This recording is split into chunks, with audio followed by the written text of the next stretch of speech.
name is Kumar. I am studying 9th class research in D.V.K.R. ZPHS Ponnekallu. My project name is MINI WELDING MACHINE. Basically, is used to produce acetylene gas. It used in welding machines. Soda carbide when mixed with water it produces acetylene gas. Acetylene that has most efficient and hottest burning gas. Welding. It has flammable flame characteristics for welding, including high temperature and high propagation rate. Acetylene it had only fluid gas. It has used to laboratories.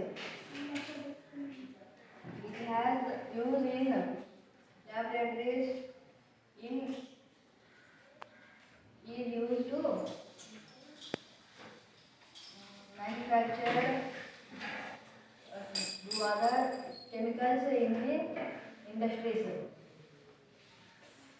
It is soda carbide.